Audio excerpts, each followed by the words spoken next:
বেশ কদিন ধরে আমরা কিন্তু কংগ্রেসের অনেক নাটক দেখেছি পার্লামেন্টের বাইরেও, যে খামেনিকে মেরে ফেলার পরে কেন ভারতের প্রধানমন্ত্রী ইসরায়েলের কাছে গিয়ে নেতানিয়াহুকে কেন বলছেন না, কেন খামেনির মৃত্যুর প্রতিবাদ করছেন না, নিন্দা করছেন না। কারণ ভারতের সাথে ইসরায়েলের যত ভালো সম্পর্ক ততটাই ইরানের সাথেও, কারণ যুগ যুগ ধরে বহু প্রাচীন সময় থেকে। তো তাহলে ভারত অ্যাকচুয়ালি কোন দিকে স্ট্যান্ড নিচ্ছে, ভারত চায় কি? আজকে আমি ভারতের এই মুহূর্তে ডিপ্লোম্যাটিক পজিশন ইরানের সাথে আর ইসরায়েলের সাথে সেটা নিয়ে একটু আলোচনা করব। আমি যখন ভারত আর ইসরায়েলের দুটি প্রাচীন সিভিলাইজেশন তাদের সম্পর্ক নিয়ে যে ভিডিও বানিয়েছিলাম, সেখানে বলেছিলাম 1950-এর 17ই সেপ্টেম্বর প্রথম যখন ভারত সরকার ইসরায়েলকে একটি স্টেট বলে রেকগনাইজ করেন এবং ইউনাইটেড নেশনের দ্বারা united nation recognise two state solution এর উপরে বিশ্বাস করে চলে, আর ভারত প্যালেস্টাইনের সাথেও ভালো সম্পর্ক রেখে চলে। তার মানে ভারত কিন্তু সবসময় টু স্টেট সলিউশনের পক্ষে, ইসরায়েল আর প্যালেস্টাইনের যে ইস্যু চলছে সেই ইস্যুতে। এর মানে ভারত যেটা বলতে চাইছে বা ভারত যেটা চাইছে যে ইসরায়েল সেও একটি স্বতন্ত্র দেশ হোক, প্যালেস্টাইনও একটি স্বতন্ত্র দেশ হোক, ভারত তার পক্ষে। কিন্তু সাথে সাথে ভারত কিন্তু সবসময় বলেছে, বিগত বেশ কিছু বছর ধরে প্রধানমন্ত্রী, ডিফেন্স মিনিস্টার, হোম মিনিস্টার সবাই বলেছেন আর কাজেও করে দেখিয়েছেন যে জিরো টলারেন্স অন টেরোরিজম।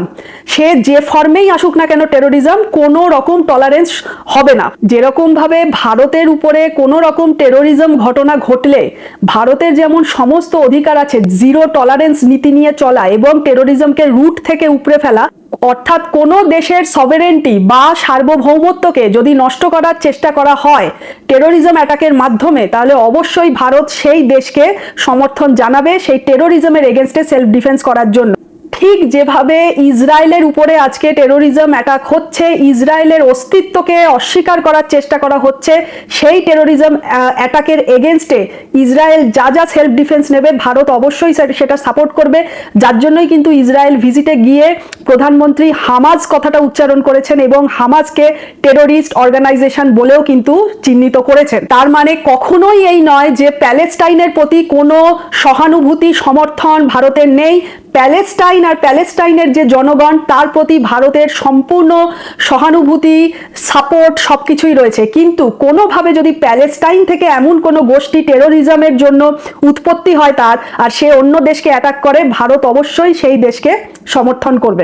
এবারে আসি ভারতের সাথে ইরানের অবস্থা, ডিপ্লোম্যাটিক অবস্থান। তো ভারতের সাথে ইরানের সম্পর্ক তো আজকের নয়, বহু বহু যুগ পুরনোর। এমনকি এই ট্র্যাডিশনাল ভ্যালুজও কিন্তু শেয়ার হয় ভারত আর ইরানিয়ান জনগণের মধ্যে। যেরকম ওদের নবরোজ আর আমাদের নবরাত্রি, এই দুটোর মধ্যে কিন্তু কালচারের মধ্যে অনেক সিমিলারিটি রয়েছে। এটাকে বলা হয় কালচারাল, সিভিলাইজেশনাল বা পিপল টু পিপল কানেকশন। কারণ ভারত তো আর আজকের সভ্যতা নয়, ভারত এত বলা যায় সবচেয়ে পুরনো সভ্যতা। তো অনেক দেশের সাথেই এই সিভিলাইজেশনাল, হিস্টোরিক্যাল, ট্র্যাডিশনাল সমস্ত রিলেশন অনেক দেশের সাথেই রয়েছে। আর গত 1000 বছরে ভারতকেও বহু অত্যাচার সহ্য করতে হয়েছে, বহু শাসন পরিবর্তন হয়েছে ভারতে, সেরকম অন্য অন্য দেশের সাথে ওরকম ঘটেছে। এখন এই নেগোসিয়েশনের মাধ্যমে আর্টিফিশিয়ালি যে বর্ডারগুলো ড্র করা হয়েছে, প্রাচীনকালে এর যখন কোনো কনসেপ্ট ছিল না এই বর্ডারগুলোর, তখন তো এক অঞ্চল থেকে বা এক দেশ থেকে আরেক দেশে তো বিনা বাধায় মানুষজন যাতায়াত করতেন, সংস্কৃতির আদান প্রদান করতেন, ব্যবসা বাণিজ্য করতেন, কালচারাল আদান প্রদান। তো এ করেই তো একটি পিপল টু পিপল কানেকশন হয়ে বেড়ে উঠেছিল, গড়ে উঠেছিল। সেটাকে তো ভারতীয় হিসাবে আমরা অস্বীকার করতে পারি না। কারণ শাসক যায়, শাসক আসে, কিন্তু জিওগ্রাফি কিন্তু একই জায়গায় থেকে যায়।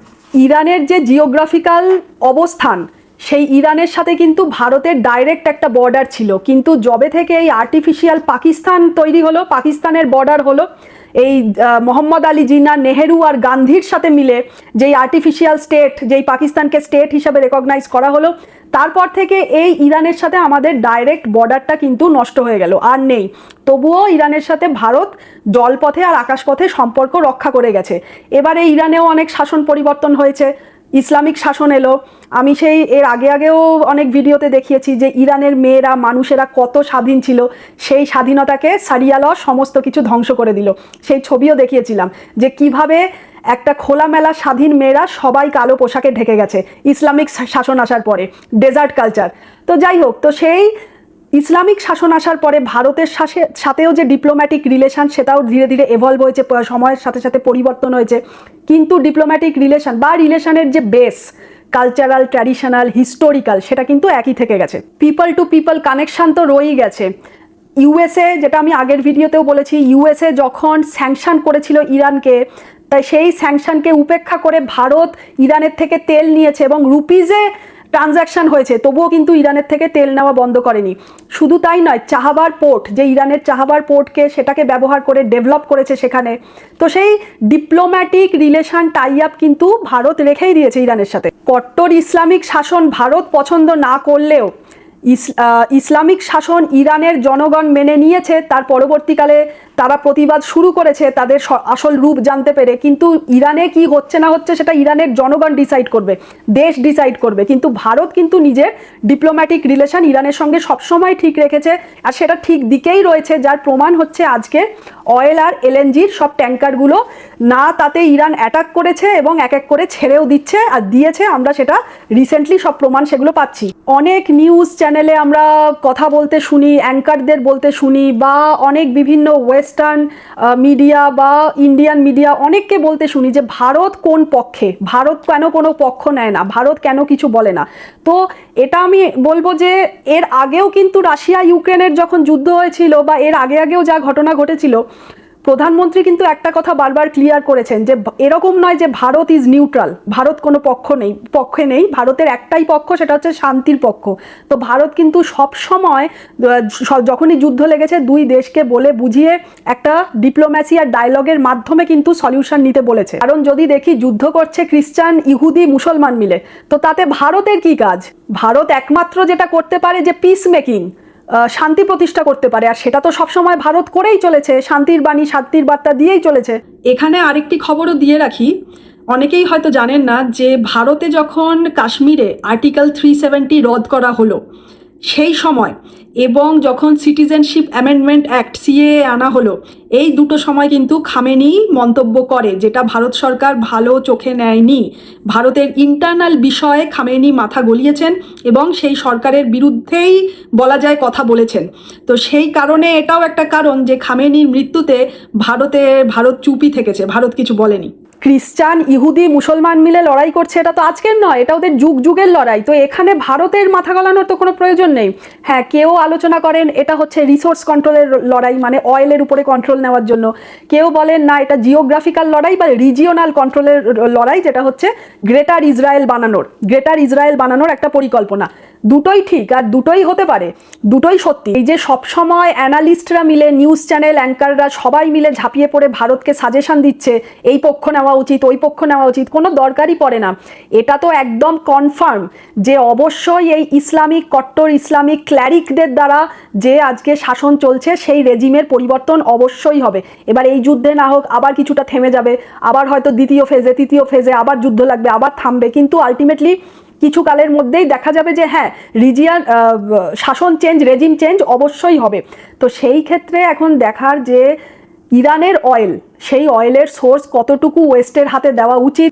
ভারতের শুধুমাত্র ইন্টারেস্ট এটাই হবে যে দেখার যে ইরানের অয়েল কন্ট্রোল কতটুকু ওয়েস্টের হাতে যাচ্ছে, কিভাবে যাচ্ছে, ট্রানজিশন হচ্ছে, সেই জায়গাটা থেকে ভারতের কাছে যে অয়েল সাপ্লাই হয় সেইটুকু সব কিছু ঠিকঠাকভাবে চলবে কিনা, যেভাবে এখন চলছে আগামী দিনেও সব ঠিক থাকবে কিনা।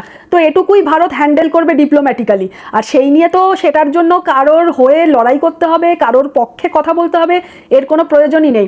আর আমরা সকলেই জানি বেশ কিছু বছর ধরে ভারতের diplomacy is one of the best diplomacy of the world, এমনকি আমি বলবো best, top most diplomacy of the world. তো ভারত কি করবে, ভারত ঠিক ডিসাইড করে নেবে। সহজ বাংলায় কঠিন ভূরাজনীতি, এটি আমার ইউটিউব চ্যানেল। সকলকে অনুরোধ করব পূর্ববর্তী সমস্ত ভিডিও দেখতে এই ইউটিউব চ্যানেলে আসবেন। এখানে প্লেলিস্টে 3টে প্লেলিস্ট আছে। একটি প্লেলিস্ট প্রথম, যেটি ইউএস ডলারের উত্থান, কিভাবে fiat currency reserve currency status পেয়েছে, তারপর থেকে পুরো পৃথিবীতে ডলারের হেজিমনি কিভাবে চালিয়েছে, পুঙ্খানুপুঙ্খ ডিটেলস ব্যাখ্যা আমি করেছি সহজ বাংলায়। এছাড়া চায়না সিরিজের উপরে প্লেলিস্ট, আর তৃতীয় প্লেলিস্ট হচ্ছে বর্তমানে ডলারাইজেশনের উপরে বর্তমানে যা যা ঘটছে। সকলকে অনুরোধ করব এই চ্যানেলে গিয়ে পূর্ববর্তী সমস্ত ভিডিও দেখলে আপনাদের আরও সব কিছু পরিষ্কার হবে।